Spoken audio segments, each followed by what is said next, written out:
ব্যক্তি থেকে পরিবার, সমাজ থেকে রাষ্ট্র, দেশ থেকে বিশ্ব, সবকিছুর চালিকায় রাজনীতি। তাই রাজনীতি 10 দিক নিয়ে রাজকাহন নিবেদন করছে জি25 ইস্পাত। আর আপনাদের সাথে আছে আমি নাজনীন। রাত পেরোলেই জুলাই গণ অভ্যুত্থানের সময় মানবতা বিরোধী অপরাধের বিচার কাজ শুরু হতে যাচ্ছে। আন্তর্জাতিক অপরাধ ট্রাইব্যুনালে এই বিচার কাজ হবে ছাত্র আন্দোলন নির্মূলে জুলাই আগস্টে সংঘটিত গণহত্যার নির্দেশদাতা ও পরিকল্পনাকারী হিসেবে সাবেক প্রধানমন্ত্রী শেখ হাসিনা সহ অভিযুক্তদের বিরুদ্ধে আগামীকাল বৃহস্পতিবার থেকে বিচার কার্যক্রম শুরু হতে যাচ্ছে। এই বিচার কার্যক্রম সামনে রেখে আন্তর্জাতিক অপরাধ ট্রাইব্যুনালে প্রসিকিউশন সংস্থা পুনর্গঠন করা হয়েছে। চিফ প্রসিকিউটর তাজুল ইসলামের নেতৃত্বে প্রসিকিউশন সংস্থা এরই মধ্যে কাজ শুরু করেছেন। তিনি বলছেন, আইনের বিধান অনুযায়ী তদন্ত সংস্থা এবং প্রসিকিউশন সংস্থার পর্যালোচনায় যাদের মূল আসামি মনে হবে তাদের নাম এই ট্রাইব্যুনালে পেশ করা হবে। আর আইন উপদেষ্টা ডক্টর আসিফ নজরুল জানিয়েছেন, আইনের যথাযথ প্রক্রিয়া মেনে চুলচেরা বিশ্লেষণ করেই সুবিচার নিশ্চিত করা হবে। ৭১-এর মানবতা বিরোধী অপরাধের জন্য গঠিত ট্রাইব্যুনালে শেখ হাসিনার বিচার করা যাবে কিনা, কোন প্রক্রিয়ায় এবং কোন আইনে কতদিনে শেষ হতে পারে এই বিচার কাজ। এরই মধ্যে আবার অনিয়ম এবং দুর্নীতি ও আওয়ামী লীগ সরকারের দোষর হিসেবে কাজ করার অভিযোগ ওঠায় সুপ্রিম কোর্টের হাইকোর্ট বিভাগের কয়েকজন বিচারপতিকে ছুটিতে পাঠানোর সিদ্ধান্ত হয়েছে। কি হচ্ছে দেশের বিচার অঙ্গনে, এভাবে আস্থা কি ফিরবে বিচার ব্যবস্থায়? এই আলোচনায় আজ আমাদের সাথে রাজকাহন স্টুডিওতে যুক্ত হয়েছেন আইন এবং সালিশ কেন্দ্রের চেয়ারপারসন সিনিয়র আইনজীবী অ্যাডভোকেট জেড.আই. খান পান্না, আছেন বিএনপির ভাইস চেয়ারম্যান ও আইনজীবী ফোরামের সভাপতি অ্যাডভোকেট জয়নুল আবেদিন, এবং আছেন আমাদের সাথে সাবেক অতিরিক্ত অ্যাটর্নি জেনারেল এম.কে. রহমান। এবং দর্শক, আপনারা আছেন আমাদের সাথে নিশ্চয়ই। বিচার বিভাগে কি হচ্ছে এবং প্রতিদিনই আমরা নানা ধরনের খবর পাচ্ছি। বিচারপতিদের অপসারণ বা তাদের ছুটিতে পাঠানো, তাদেরকে পদত্যাগে বাধ্য করা, নানা খবর তো আছেই। আমরা সব কিছু নিয়ে একটু কথা বলতে চাই আমাদের আজকে বিজ্ঞ অতিথিদের সাথে। অনেক কৃতজ্ঞতা যারা অতিথি আমাদের সাথে যুক্ত হয়েছেন। আমি শুরুই করতে চাই এম.কে. রহমানকে দিয়ে। স্বাগত জানাই রাজকাহনে। আগামীকাল ট্রাইব্যুনালের কার্যক্রম আনুষ্ঠানিকভাবে শুরু হতে যাচ্ছে বৃহস্পতিবার। এই ট্রাইব্যুনালটা আমরা সবাই জানি 2010-এ গঠন করা হয়েছিল মানবতা বিরোধী অপরাধের জন্য, এবং 1971 সালে যারা যুদ্ধাপরাধী ছিল তাদের ক্ষেত্রে সেখানেই তাদের বিচার হচ্ছে। এখানে কি কোনো দ্বন্দ্বের জায়গা বা দুটো ঘটনার মধ্যে কোনো পারস্পরিক কোনো বিপরীতমুখী অবস্থান আছে কিনা? এখানে কি অভিযোগে বিচার হচ্ছে সেটা তো এখনো আমরা জানি না আর কি। আমরা শুনছি যে ধরনের একটা মানবতা বিরোধী অপরাধের দায়ে বৈষম্য বিরোধী আন্দোলনের সময় যারা নিহত হয়েছেন তাদের অভিযোগে বিচার করবে।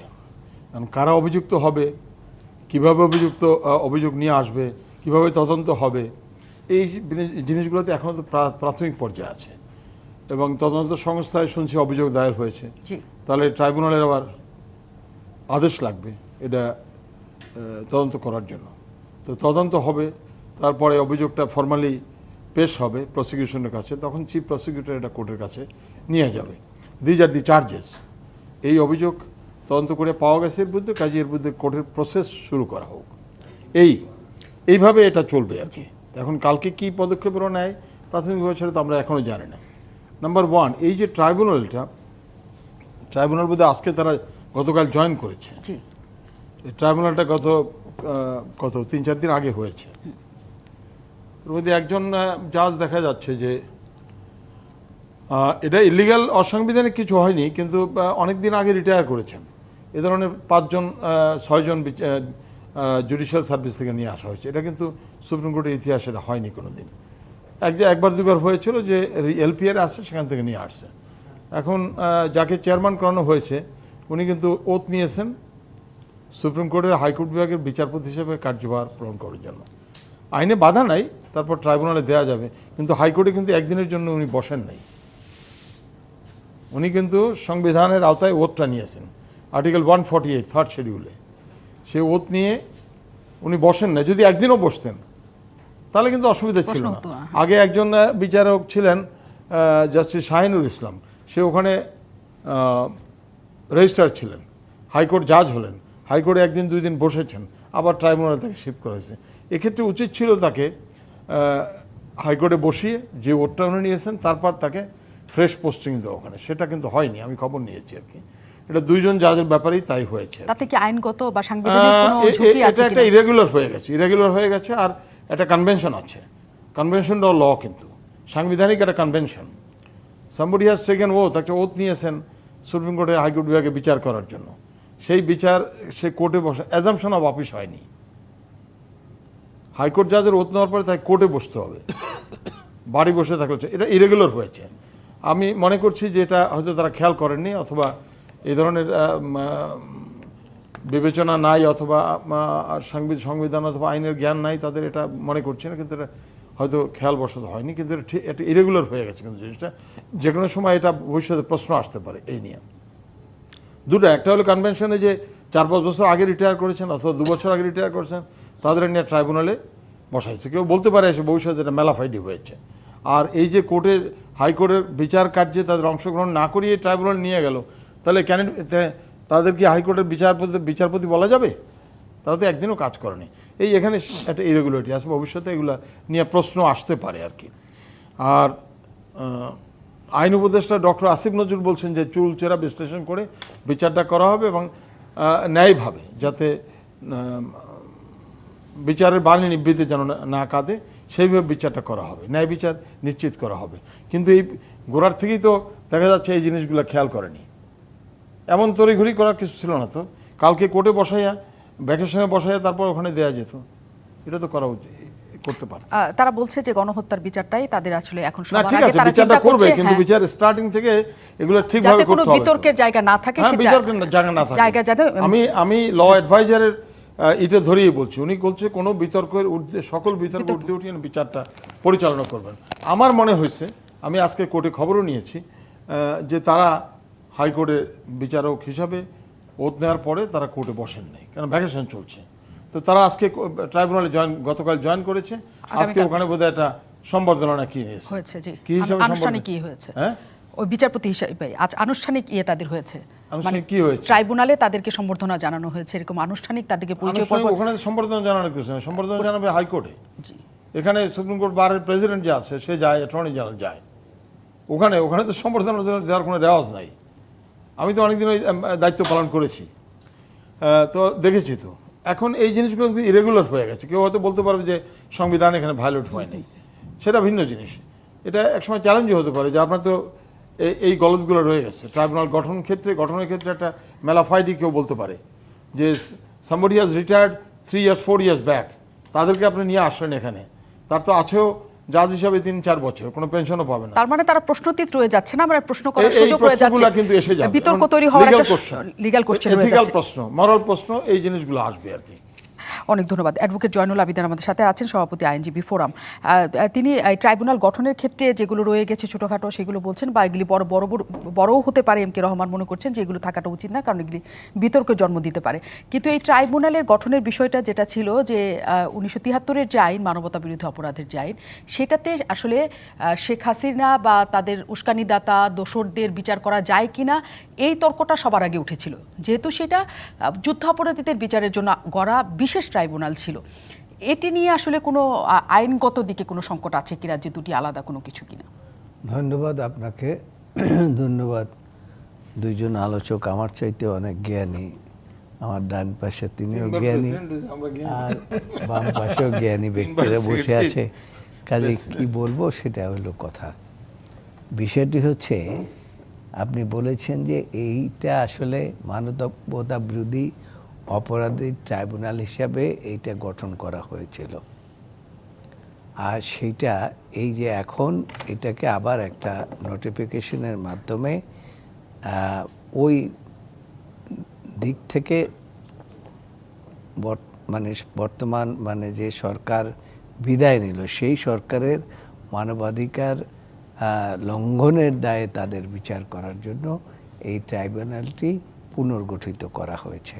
জি, এখন এখানে আমি আইনগত কোনো আমি জনাব এম কে রহমানের বক্তব্য শুনলাম, এখানে আইনগত কোনো ব্যত্যয় ঘটে নাই। এখানে এম কে রহমান সাহেব বলেছেন এই ইররেগুলারিটি হয়েছে, এবং আমি বলবো যে ইররেগুলারিটিরও কোনো বিষয় আমি দেখি না। তার কারণ এখানে বলা হয়েছে এই ট্রাইব্যুনাল গঠনের সময় যে একজন মানে যারা এই ট্রাইব্যুনালের বিচারক হবেন বা বিচারপতি হবেন তারা হাইকোর্টের বিচারপতি হবেন। যেদিন ওত পড়ে সেদিনই কিন্তু ওতের পর থেকেই একজন বিচারপতি হাইকোর্টের বিচারপতি হিসাবে ওত পড়েন এবং সেখানে বলে তারা 148 অনুসারে যে সংবিধানের রক্ষণ সংবিধানের যা কিছু আছে তারা সেটা নিরপেক্ষভাবে পালন করবে।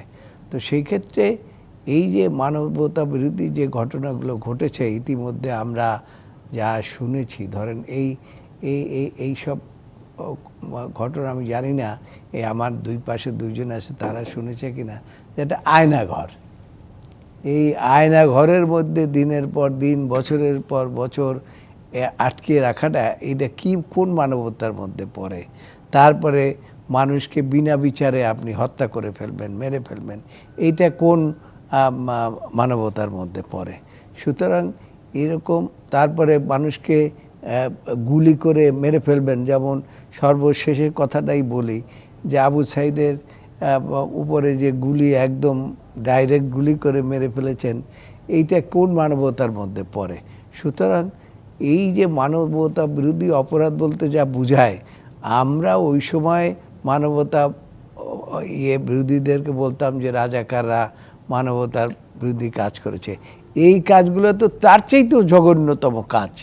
সেই জন্য এই বিচারটা আমি মনে করি যে স্পেশাল ট্রাইব্যুনাল যেটা করা হয়েছে এটাকে স্পেশাল ট্রাইব্যুনাল বলা হয় এবং এই ট্রাইব্যুনাল যথাযথভাবেই আমি মনে করি যে গঠিত হয়েছে এবং তারা আমাদের ল অ্যাডভাইজারও বলেছেন যে বিচারের সময় যেন কোনো অবস্থাতে কোনো ব্যত্যয় না ঘটে, অর্থাৎ বিচার চুলচুরে বিশ্লেষণ করে হবে।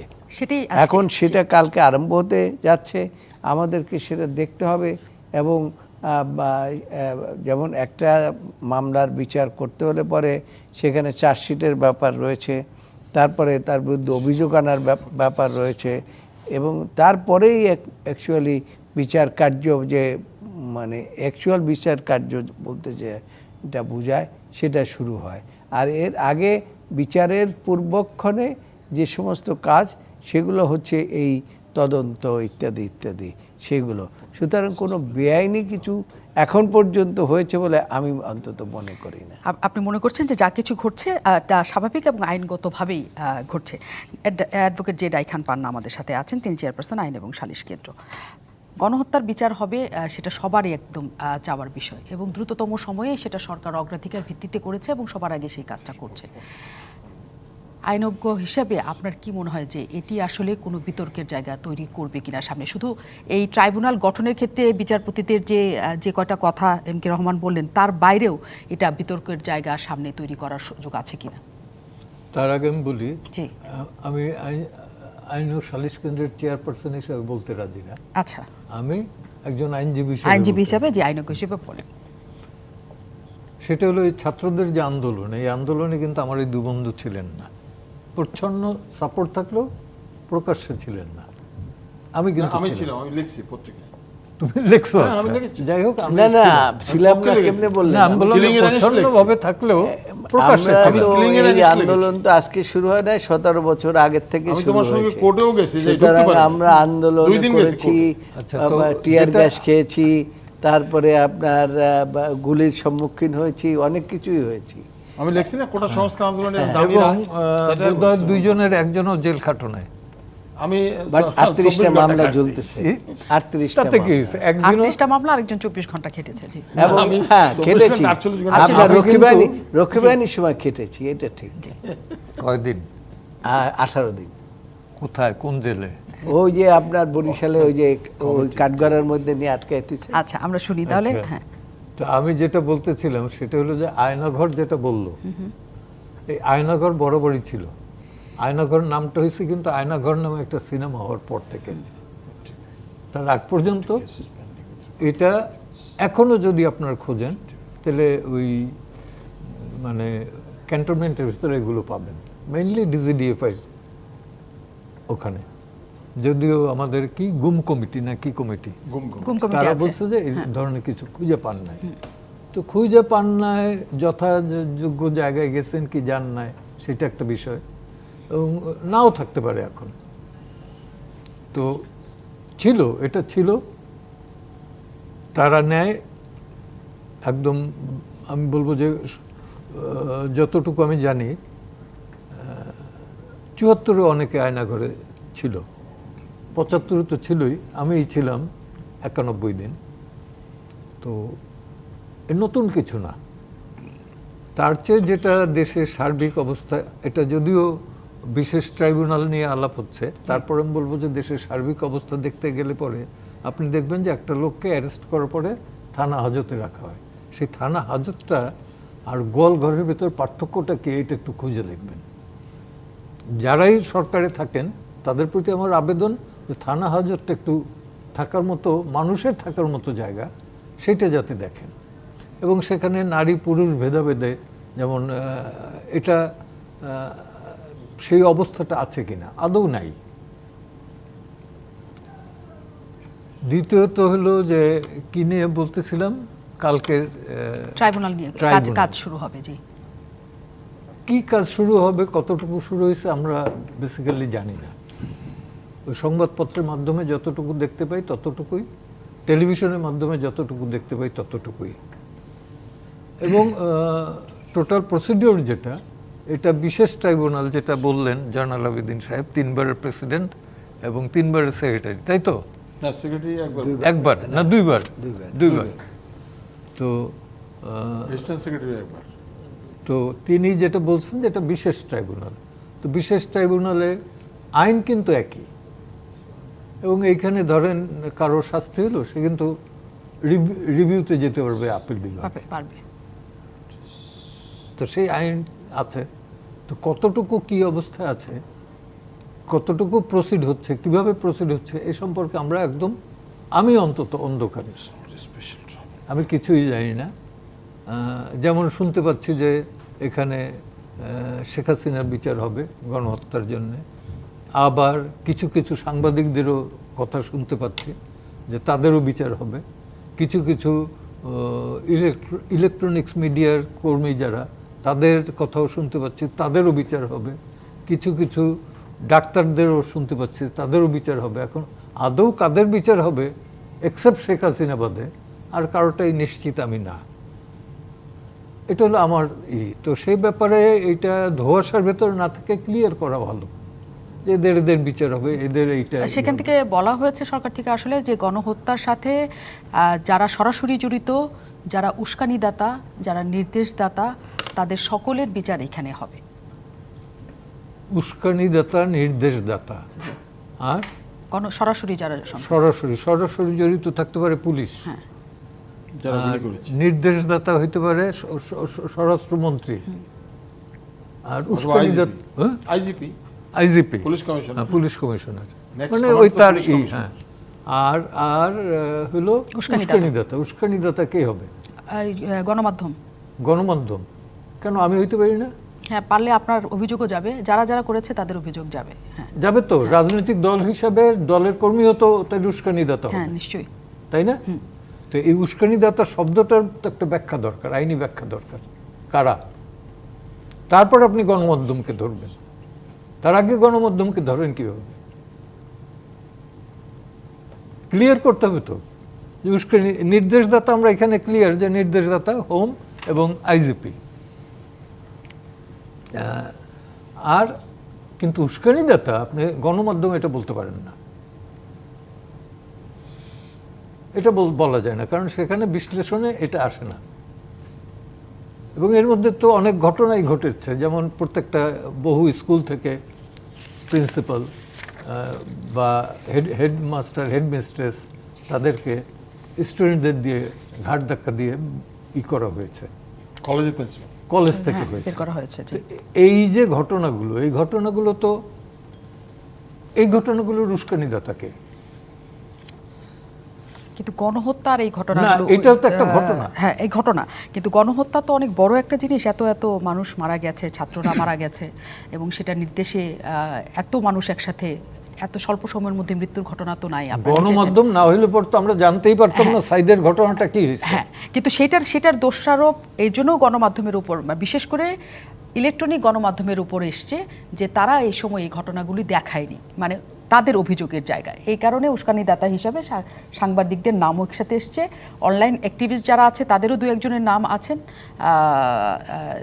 জাফর ইকবাল স্যারের নামও আছেন সেখানে, এমন অনেকের নাম আছেন যারা উস্কানিতে যাদের নাম আছে। কাজেই সেই বিচার প্রক্রিয়া তারা শুরু করতে চান, অভিযোগ গঠন করতে চান তদন্তের মাধ্যমে, এবং তদন্ত চলাকালীন সময়ে গ্রেফতারি পরোয়ানাও চান। তাহলে এই ঘটনাগুলো নতুন করে দেশে এক ধরনের অস্থির অবস্থা বা অস্থিতিশীলতা তৈরি করবে কিনা, আমি আসলে এটাও জানতে চাই। সবাই বিশেষ অতিথি আমার আজকে, বিরতির পর আমি এটার পুরোপুরি জানতে ফিরছি। অনেক ধন্যবাদ দর্শক আমাদের সাথে আবারও যুক্ত হওয়ার জন্য। গণহত্যার বিচার শুরু সেটা প্রসঙ্গ নিয়ে আমরা আছি, আমাদের সাথে আইনজীবীরা আছেন, বিজ্ঞ আইনজীবীরা, এবং তাদের কাছে আমি আবার একটু যেতে চাই। এম কে রহমান, যে প্রসঙ্গটি সবসময় এসছে যে নানা কিছু হচ্ছে, তো এখন নানা পরিবর্তন হচ্ছে, ছুটিতে যাচ্ছেন বিচারপতিরা, নতুন বিচারপতি নিয়োগ হচ্ছেন, অনেক কিছু একসাথে, এবং এর মধ্যে এই বিশেষ ট্রাইব্যুনালের মাধ্যমে বিচারও শুরু হচ্ছে গণহত্যার জন্য।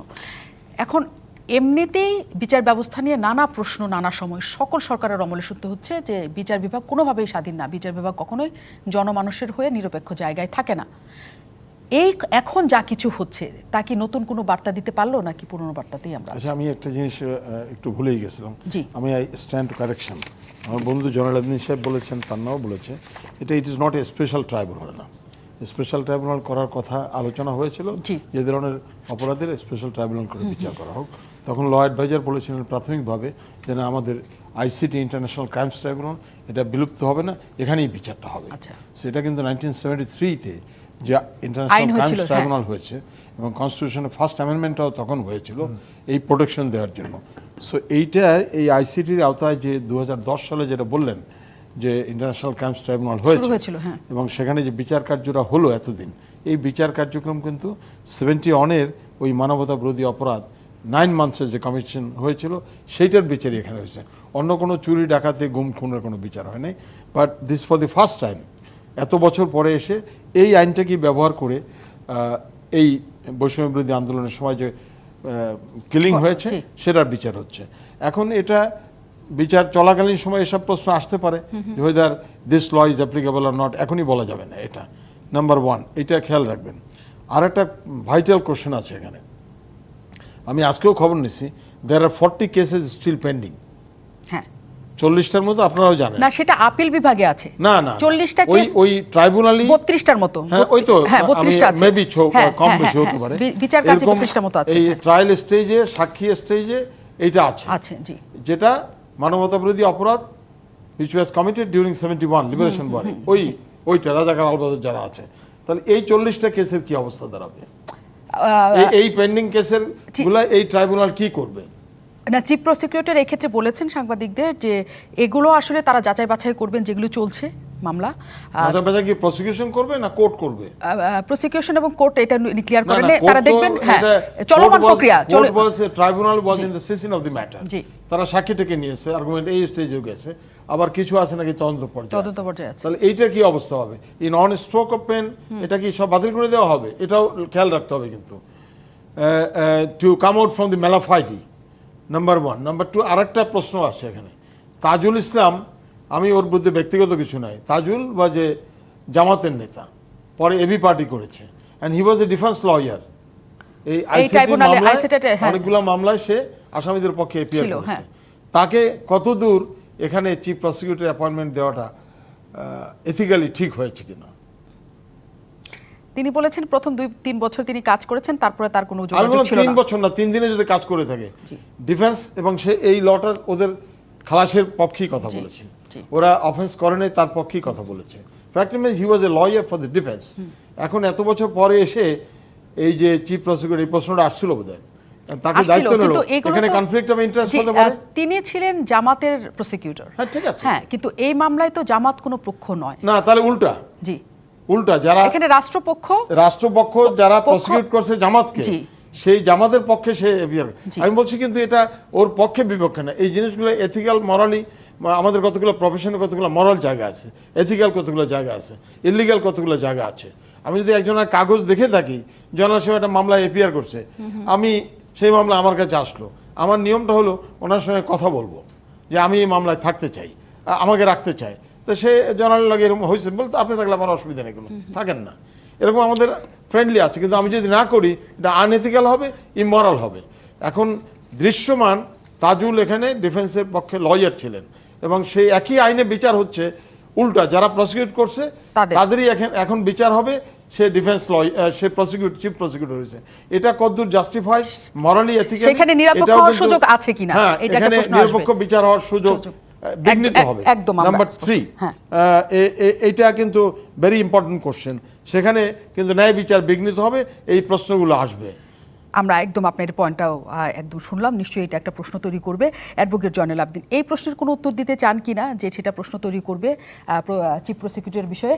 তার বাইরেও আপনার কাছে আমার একটা প্রশ্ন আছে। আজকে তত্ত্বাবধায়ক সরকার বিষয়ে রিভিউ আবেদন করেছে আপনার দল, মির্জা ফখরুল ইসলাম আলমগীর। মানে এই সরকারের প্রতি কি তাহলে কোনো ইয়ে হচ্ছে না যে অন্তর্বর্তী সরকার থাকাকালীন ওই ত্রয়োদশ সংশোধনীর ক্ষেত্রে রিভিউ আসলো, ঠিক কি কারণে? এটার কোনো উত্তর দিতে চান কিনা? আপনার সেকেন্ড প্রশ্নের আমি এই মুহূর্তে কোনো জবাব দিতে চাই না। মানে এই যে তত্ত্বাবধায়ক সরকার এটা ইস্যুতে আনুষ্ঠানিক বিষয়ে কালকে জানানো হবে। আর প্রথম প্রশ্ন যে তাজুল ইসলাম ইস্যুতে এটা ইয়ে হবে কিনা। আর তাজুল ইসলাম ইস্যুতে যে কথাটি উঠেছে, এটা উঠতেই পারে, এটা অস্বাভাবিক কোনো বিষয় নয়। তবে এই দিকগুলো বিচার বিশ্লেষণ করেই তাকে সরকার নিয়োগ দিয়েছেন। এখন এখানে কিন্তু যে কথাটি আমাদের এম কে রহমান সাহেব বললেন, সাবেক অ্যাডিশনাল অ্যাটর্নি জেনারেল, তিনি যে কথাটি বললেন যে এইটা উনি একসময় জামাতের পক্ষে মামলা করেছেন, তিনি এখন এই বিচারে অংশগ্রহণ করতে পারবেন কি পারবেন না। দেখুন, আইনজীবীরা যখন যে ক্লায়েন্ট আসে সেই ক্লায়েন্টের পক্ষে মুভ করাটা, তার যেমন একজন ক্লায়েন্ট আমার কাছে আসলো, তো সেই ক্লায়েন্টের পক্ষে আমি কথা বলবো, এইটা কোনো আইনের কোনো ব্যত্যয় নাই। কিন্তু আমি যদি ওই ক্লায়েন্টের আর একজন যে আমার অপোনেন্ট, আমি যদি আবার তার পক্ষে গিয়ে কথা বলি আমার ক্লায়েন্টের বিপক্ষে, তাহলে পরে সেটা আনইথিক্যাল। এখানে এখন যে বিচারগুলো হবে সেই বিচারগুলো হবে কিন্তু অন্য অপরাধের জন্য। ওই সময়কার 71 সনের যে স্বাধীনতা যুদ্ধের অপরাধী বা আলবদর রাজাকার যারা সেই সময় মানবতা বিরোধী অংশগ্রহণ করেছে, তাদের বিচার সেইটা না। এইবারের যে মানবতা বিরোধী অপরাধটা, সেটা কিন্তু একটা ভিন্ন স্কেলে, ভিন্নভাবে। যেমন একটু আগে আমাদেরকে একটু খোঁচা দিয়েছে আমার ভাই যে আমরা কেউ এসে নেই, কিন্তু কথাটা হচ্ছে যে আমরা যে আন্দোলনটা গড়ে উঠিয়েছি দীর্ঘদিন, এবং এই আন্দোলনের ফলে যে গুম হয়েছে, খুন হয়েছে, তারপরে আপনার শুধু তাই না, আপনি এই বহু নেতা কর্মীকে পাওয়াই যায় না, এখনো ডিসঅ্যাপিয়ার হয়ে গেছে। এই কালকেই এক ভদ্রলোক বললেন যে গত 7 মাস পর্যন্ত তার ছেলের কোনো খবরই পাওয়া যাচ্ছে না এখন। তো আবার এই যাদেরকে ওই যে কথাটি বলা হয় যে আয়না ঘর আগেও ছিল, আরে সেই সময় আমরা আমাদেরকে রক্ষী বাহিনী নিয়ে আটকে রাখছে এমন জায়গায় যে আমরা সেটা জানি যে সেটাকে তখন আমরা আয়নাঘর বলি না, কিন্তু এইটাকে আয়নাঘর বলা হচ্ছে সিনেমার পর। এই পট পরিবর্তনের কারণে, তার কারণ আপনি দেখেন যে আমরা এটা জানতামও না যে অমুক ব্যক্তি জীবিত আছে কি মৃত আছে, কিন্তু পরবর্তীতে দেখা গেল যে এত বছর পরে তারা বের হয়ে বক্তব্য দিয়েছে, তারা নিশ্চয়ই। কিন্তু সেটা যেহেতু জীবিত অনেকেই আছেন, সেটার বিচার নিশ্চয়ই সাক্ষ্য প্রমাণের ভিত্তিতে অনেক কিছু হবে। আমি একটু যেটা এখানে পান্নার কাছে এই তর্ক নিয়েই আসতে চাই যে এটা আসলে দেশের জনমানুষের একটা আকাঙ্ক্ষার জায়গা যে এই জুলাই আগস্টে যে পরিমাণ হত্যাকাণ্ড ঘটেছে সেটার বিচার হোক, সেটা নিশ্চয়ই আপনিও চান। প্রতিটা প্রাণ মূল্যবান এবং প্রতিটা প্রাণের, এবং যে পরিমাণ আহত হয়েছে সবার আসলে বিচারটা দরকার। প্রশ্ন হচ্ছে যে সেগুলো আইনতভাবে সব বিচারগুলি শেষ হোক, সেখানে যেন আইনের কোনো ব্যত্যয় ঘটিয়ে এবং সেই আইনের মধ্যে যেন প্রতিহিংসামূলক কোনো কিছু না থাকে সেভাবে হোক। এই যা কিছু যে প্রক্রিয়ার মাধ্যমে এখন যাওয়া হচ্ছে বিচার প্রক্রিয়ার, সেটার মধ্যে তেমন কোনো ব্যত্যয় ঘটার আপনি সুযোগ পাচ্ছেন কিনা, যেটা সমালোচনার জন্ম দিবে যে প্রতিহিংসা বশত এটা করা হয়েছে? একটা তো প্রশ্ন, আমি বেসিক্যালি এই এটা কি একবার বললো যে tribunal, international crime tribunal, international crime not a special tribunal, tribunal. তো সেইটা সম্পর্কে আমি খুব ওয়াকিবহাল না এবং রাখিও না। ওই এর আগে যেটা ট্রাইব্যুনাল হয়েছে ৭১-এর মানবতা বিরোধী, সে ব্যাপারে আমি কোনো খোঁজ খবর রাখিনি। এটা ওই একই ট্রাইব্যুনাল, একই ট্রাইব্যুনাল হলো, আমি কোনোদিন ট্রাইব্যুনাল কাছে যাই খবর নাই। না জানো খোঁজও নিতে যাই না। তবু কমন সেন্স থেকে আমি বুঝি, যেমন আমার একটা ব্রিফ আমি দেখলাম, দেখার পরে আদার সাইডের ব্রিফ কিন্তু আমি নিতে পারি না। ঠিক বলছি। হ্যাঁ, আনইথিক্যাল, এটা একদম আনইথিক্যাল। তো সেই প্রশ্নটাই আমার বন্ধু এম.কে. রহমান উঠেছেন যে তাজুল, তাকে আমরা কেউ অপছন্দ করি তা না, আমাদের অত্যন্ত স্নেহভাজন, জয়নালের একটু বেশি হইতে পারে, না, তাও না, কি এই তাজুল না, বোধহয়। চিফ প্রসিকিউটর তাজুল, কাজল? তাজুল আমাদের চেয়ে তোমার একটু বেশি হইতে পারে নাকি? না, আমার কাছে বেশি হবে কেমন? বেশি তাহলে আমার কাছে আমি বেশি। তো আমার রাজনীতিতে আচ্ছা, করি না, তারপর হয়তো শুনি, আপনার কাছে বেশি হইতে আমার পারে। কাছে বেশি। আপনার কাছে বেশি হইতে পারে। আচ্ছা, তো সেই তাজুলের তো বিরুদ্ধে জামাত আমাদের কোনো পরে বক্তব্য everybody নেই। করছে। বক্তব্য হচ্ছে যে ওর XYZ, জায়গাটা everybody। সে যদি না, এটারও কারণ আছে। ডিফেন্সে থাকে, জি। পরবর্তীতে প্রসিকিউশনে আসা, এটা কিন্তু একটু মনে হয় যেন আনইথিক্যাল। কিন্তু একজন আইনজীবী তো সকল পক্ষ হয়ে না, লড়তে পারেন। সকল একই পক্ষ আইন মানে লড়তে সকল পারেন। পক্ষ না, মানে নানা জনের পক্ষ হয়ে তিনি লড়েন, যা হ্যাঁ, না, কিন্তু একই ঘটনার পক্ষে বিপক্ষে একই- যেতে পারেন একই না। tribunal। একই জি। ঘটনা না, একই আইনে পারে না, সেটা ঠিক কথা নয়। আমি যেটা বলতে চাই সেটা হচ্ছে যে একই ঘটনার উপরে মানে দুই পক্ষ যদি থাকে, আমি দুই পক্ষের মামলা করতে পারি না। পারি না, আচ্ছা, আমরা একদম clear। পিপি কি সরকারের বিরুদ্ধে মামলা করতে পারে? না, পারে না। জি। তো সে ছিল ডিফেন্সে, এখন আবার হয়ে গেছে সরকার পক্ষে। Chief prosecutor. তো সে যেটা অপোজ করছে ইথিক্যালি, সেইটা সে চিফ প্রসিকিউটর হয়ে গেছে, এখন এটা পক্ষে আসছে। তো সেই সেন্সে আমার কাছে মনে হয়েছে ইট ইজ আনইথিক্যাল। আরও তো লোক আছে। না, তাহলে তো পান্নাবের ওই যে আমাদের এই যে এডিশনাল অ্যাটর্নি জেনারেল সাহেব, তার মানে- কিন্তু তাহলে সে তো অ্যাডিশনাল যখন অ্যাটর্নি জেনারেল ছিলেন সরকার পক্ষে মামলা করছেন, তো এখন তো তিনি সরকারের বিপক্ষে মামলা করেন, তাহলে এইটা কোন ইথিক্সের মধ্যে পড়বে? সেই প্রশ্নের উত্তর নিতে আমরা যেটা এখান পান্নার কাছে অবশ্যই আসতে চাই, যে এটা আসলে নীতির প্রশ্ন শেষ পর্যন্ত আসছে কিনা ট্রাইব্যুনালের ক্ষেত্রে। আমি বিরতির পর ফিরছি আবার তাদের কাছে। অনেক ধন্যবাদ দর্শক, আমাদের সাথে থাকার জন্য। ছোট সময় নিয়ে আছি আমরা, অতিথিকে জিজ্ঞেস করেই যাই। অ্যাডভোকেট জেরাই খান পান্না আমাদের সাথে ছিলেন, আমরা তার কথাটা শেষ করে বাকি দুজনের কাছে যেতে চাই। জেরাই খান পান্না, ওইটুকু বিতর্কের বাইরে এই গণহত্যার বিচার কার্যক্রম চালানোর জন্য আপনার কোনো পরামর্শের জায়গা আছে কিনা? ছোট। আমার পরামর্শের জায়গা হলো যে সর্বক্ষেত্রে আমরা ন্যায় বিচারটা চাই। জি। ন্যায় বিচার চাইতে হলে পরে সেখানে অনেকগুলো বিষয় আছে, আইনটা ন্যায়সঙ্গত কিনা, এবং অভিযোগপত্র যেটা হয় সেটা প্রণয়নের বেলাও যথাযথভাবে পরীক্ষা নিরীক্ষার পরে যাতে করা হয়। তারপরে সাক্ষী সুরক্ষা আইনের বিষয় আছে। এই সমস্ত কিছু মিলে যাতে একটা আইনসঙ্গত এবং সুবিচার, ন্যায় বিচার প্রতিষ্ঠিত হয়, দ্যাটস অল। আর সেখানে আসামি পক্ষের হয়ে আইনজীবীরা স্বাভাবিকভাবে লড়তে পারবেন কিনা, তাদের সমস্ত কিছু পাবে কিনা, সেখানে কি কোনো সংকটের জায়গা আছে?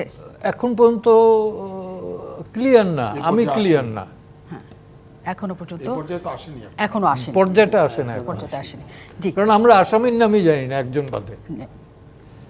নিশ্চয়ই আসলে সেটা আমরা জানতে পারবো। 200, 300, 250, 500 এরকম আসামি হয়েছে। না, জি আমি যেটা বলতে চাই সেটা, আমরা তিনজনই কিন্তু আইনজীবী, জি জি কাজে আইনের জগতেই আছি আমরা। দেখুন, এই আমরা এখন বলতেছি এইটা ঠিক হচ্ছে না, এইটা ঠিক হচ্ছে না, এইটা ঠিক হচ্ছে না। 5ই আগস্টের আগে এই দেশটা কিভাবে চলছে? সেটা কি এই সংবিধান মোতাবেক, আইন মোতাবেক চলেছে? তার কারণ একজন ব্যক্তির হাতে সব ক্ষমতা। নির্বাচন কি সংবিধান মোতাবেক হয়েছে? হয় নাই। কোনো কাজই সংবিধান মোতাবেক হয় নাই। সেই জন্য এখন বলা হচ্ছে যে 6টি কমিশন করা হয়েছে, যে এই কমিশনের মাধ্যমে এই যে ইরেগুলারিটি যেগুলো ছিল এগুলোকে একটা সংস্কারের মধ্যে এনে তারপরে একটা দেশে নির্বাচন দেওয়া। সেটা বিচার বিভাগ সংস্কারের ক্ষেত্রেও আছে, কিন্তু এটা তার আগে বিচার তো বিভাগ ট্রাইব্যুনাল আছে, গঠন হয়ে কাজ হ্যাঁ। শুরু হচ্ছে, কাজে সেটি আসলে বিতর্ক তৈরি এখন করবে কিনা এটাই প্রশ্ন ছিল আসলে।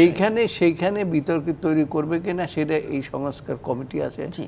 তারা সেই সম্বন্ধে বলবে, এবং সেটা যদি কোনো ব্যত্যয় ঘটে এই দায়িত্ব তো তাদের উপরে দেওয়া আছে যে তারা যে কোনো প্রকার সংস্কার করতে পারবে দেশের স্বার্থে এবং গণতন্ত্রের স্বার্থে, মানবতার স্বার্থে। সুতরাং তারা তো সেই কাজগুলো করে যাচ্ছে, এবং এখানে একজন যাকে আহ্বায়ক করা হয়েছে, এটা দুইজনে হিসেবে জানেন, তিনি অত্যন্ত চেয়ারম্যান করা হয়েছে, তিনি একজন অত্যন্ত সৎ এবং দক্ষ ব্যক্তি এবং পার্সোনালিটি বিয়ার করে। কেমনে পার্সোনালিটি বিয়ার করে? তাকে যখন কি বলে সুপারসিড করে যখন অন্য একজনকে চিফ জাস্টিস করা হলো, তিনি তার নিজের থেকে পদত্যাগ করে তিনি বিদায় নিয়েছেন। সুতরাং এই ধরনের একজন পার্সোনালিটি ব্যক্তি সম্পন্ন লোককে এই কমিটির চেয়ারম্যান করা। নিশ্চয়ই সেটা তাহলে ভালো জিনিস হবে।